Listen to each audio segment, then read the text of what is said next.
Dans cette vidéo, nous allons parler de la division de nombres décimaux par autres nombres décimaux. Wilfred achète 86 et 99 de bonbons chez Bob Burn. Le prix de vente dans ce magasin est de 3,26 par kilogramme. Combien de kilogrammes de bonbons Wilfred a-t-il acheté? Nous allons commencer par l'estimation.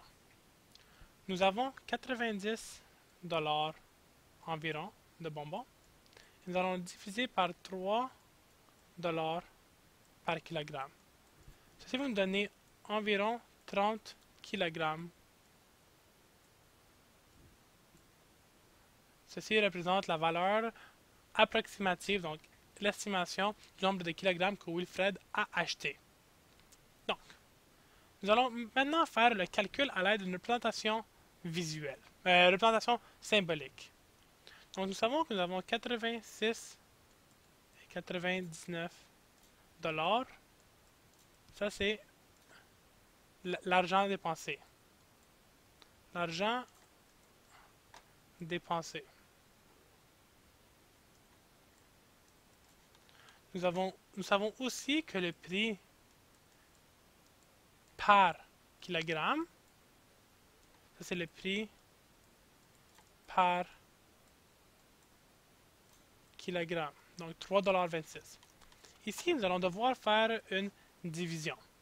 La division à l'aide de la représentation symbolique peut être faite. Donc, 3 $, donc nous savons que nous avons 86 et 99. Et nous avons 3,26 $. 86,99 divisé par 3,26 $. Nous ne voulons pas avoir de nombre avec des virgules à l'intérieur de nos données. À l'intérieur de nos données lorsque nous utilisons la représentation symbolique. Donc, nous allons enlever tous les nombres décimaux.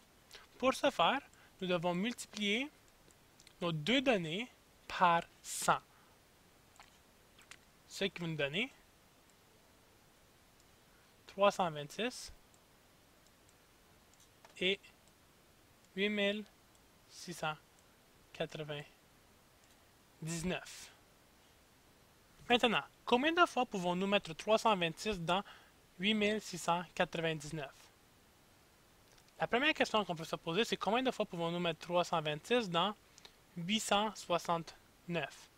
Donc, nous pouvons mettre 326 dans 869 deux fois. 2 fois 326 va donner 652. 9 moins 2 donne 7. 6 moins 5 donne 1.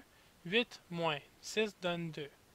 Maintenant, nous pouvons descendre notre 9. Combien de fois pouvons-nous mettre 326 dans 2179? Bien, 6 fois. Et puis maintenant, 6 fois 326 nous donne 1956.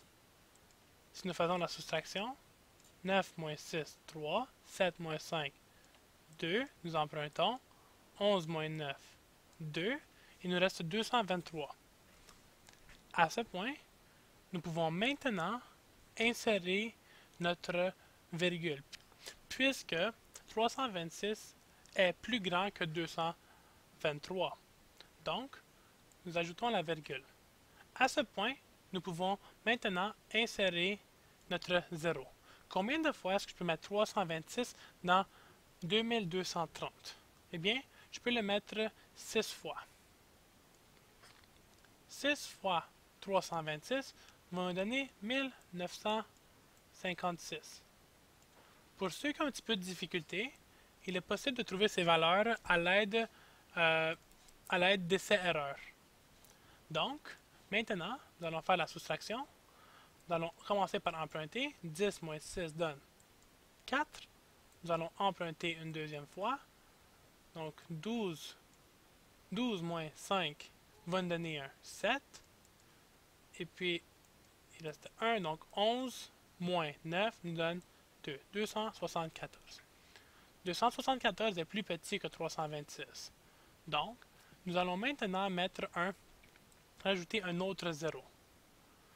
combien de fois est-ce que je peux mettre 326 dans 2740? Eh bien, je peux le mettre 8 fois. 8 fois 326 va me donner 2608. Donc, nous allons pouvoir faire la soustraction. Donc, 2. Il reste 3 ici, donc 3. Voilà, il nous reste 132. Maintenant, puisque nous avons deux chiffres après la virgule, nous pouvons arrêter, puisque nous parlons d'argent à ce point. Donc, notre réponse va être 26 et 68 kg. Donc, si on répond à la question initialement, nous pouvons donc utiliser une phrase de conclusion pour représenter notre réponse. Wilfred a acheté 26 et 68 kg de bonbons chez Bulk Bar. Voici comment on fait la division d'un nombre décimal par un autre nombre décimal.